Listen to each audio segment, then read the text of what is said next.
अच्छा दोस्तों, हम अडोब इलस्ट्रेटर का मेन इंटरफेस तो समझ चुके हैं और हम ये भी लर्न कर चुके हैं कि हमें न्यू डॉक्यूमेंट की सेटिंग्स किस तरह से अडोब इलस्ट्रेटर में चूज़ करनी होती है किसी भी मीडियम में काम करने के लिए।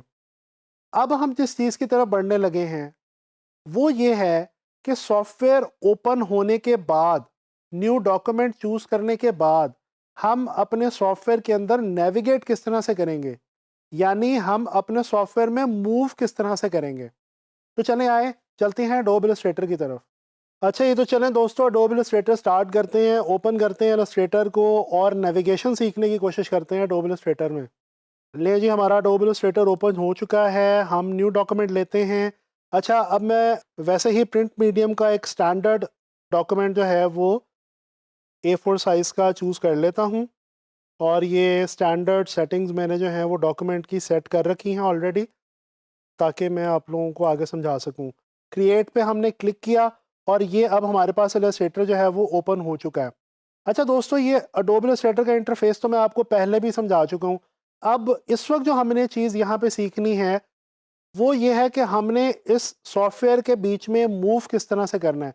देखें, किसी भी सॉफ्टवेयर में काम करने के लिए टूल्स वगैरह को सीखने से पहले ये चीज़ ज़रूरी है कि आप ये समझ लें कि आप उस सॉफ्टवेयर में रोम अराउंड किस तरह से करेंगे, यानी आप उसके अंदर मूवमेंट आपकी जो है वो किस तरह से होगी।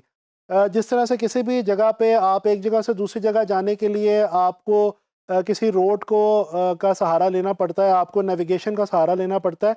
इसी तरह से कुछ ऐसे टूल्स हैं जो हमें यहाँ पे इलस्ट्रेटर के अंदर हेल्प आउट करेंगे जी, नेविगेट करने के लिए।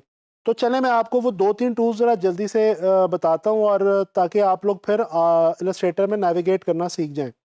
आपके कीबोर्ड के ऊपर दोस्तों जैसे ही आप स्पेस बार को क्लिक करेंगे तो ये आपके स्क्रीन के ऊपर आपको हाथ का एक निशान बना हुआ नज़र आएगा, जैसा कि आप इस वक्त स्क्रीन के ऊपर देख सकते हैं। दोस्तों, इसको हम कहते हैं हैंड टूल। ये हैंड टूल किस लिए काम आता है? दोस्तों, ये अपने इस आर्ट बोर्ड को मूव करने के लिए आप इस्तेमाल कर सकते हैं। ये आप देख सकते हैं, मैं इस वक्त स्क्रीन के ऊपर इस आर्ट बोर्ड को बड़े ही आराम से फ्री हैंड तरीके से मूव कर रहा हूँ। तो ये बेसिकली है जी हमारा हैंड टूल, जो कि बहुत ज़्यादा ज़रूरी है। और ये जो नेविगेशन के जो 2-3 टूल्स मैं आपको भी बता रहा हूँ, ये आप लोग बहुत रैंडमली कोई भी टूल इस्तेमाल करते हुए, कोई भी इलस्ट्रेशन बनाते हुए, कोई भी डिज़ाइन बनाते हुए आप इस्तेमाल करते रहेंगे। अच्छा, इसके बाद दूसरा एक टूल मैं आपको यहाँ पे बताता चलूँ, बड़ा ही इंटरेस्टिंग और बहुत ही इंपॉर्टेंट टूल है, वो है जी ज़ूम टूल। इसकी जो शॉर्ट की है ये है जी Z। जैसे ही आप Z प्रेस करते हैं कीबोर्ड के ऊपर, तो ये आपके सामने जो है एक, जिस तरह से मैग्नीफाइंग ग्लास होता है उस तरह का एक छोटा सा एक आइकॉन बना हुआ आ गया है। और अगर आप गौर करें तो इसके अंदर प्लस का साइन है। दोस्तों, ये Z प्रेस करने के बाद आप जैसे ही क्लिक करेंगे तो ये आप देख सकते हैं कि आपका जो पेज है वो जूम इन होना शुरू हो जाएगा।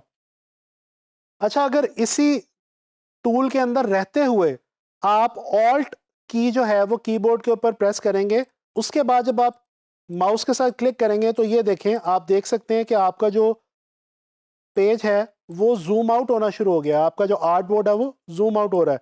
तो ये प्लस के साइन के साथ आप जूम इन करेंगे और ऑल्ट को होल्ड करके आप अगर रखेंगे तो ये आपका जूम आउट हो जाएगा।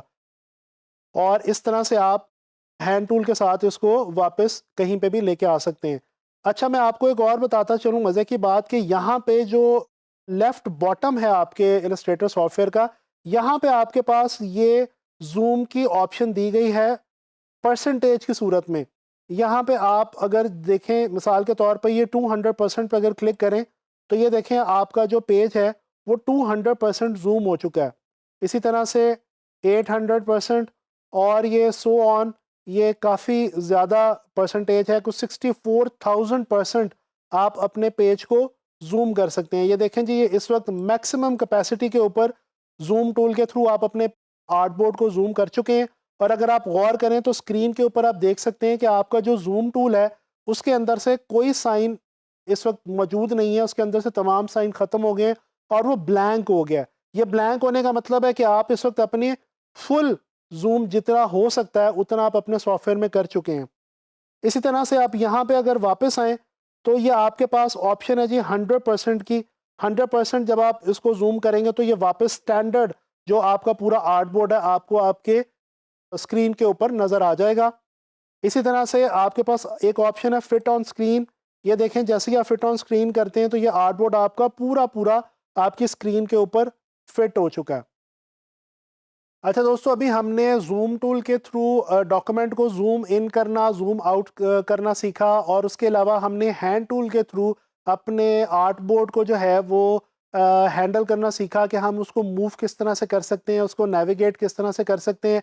तो ये दो टूल्स बहुत ही इंपॉर्टेंट और बेसिक से टूल्स हैं। इनको आपने अपने जहन में रखना है, इनकी शॉर्ट कीज भी याद कर लीजिए, और इनको आप गाहे बगाहे जैसे जैसे आप डिज़ाइंस बनाते जाएंगे और आगे मेरे साथ प्रैक्टिस इंशाल्लाह करते जाएंगे, तो इन टूल्स को हम बेसिक टूल्स के तौर पे साथ साथ जो है वो इस्तेमाल करते चले जाएंगे। तो उम्मीद करता हूँ कि आपको जूम टूल और हैंड टूल की अच्छे तरीके से समझ आ गई होगी।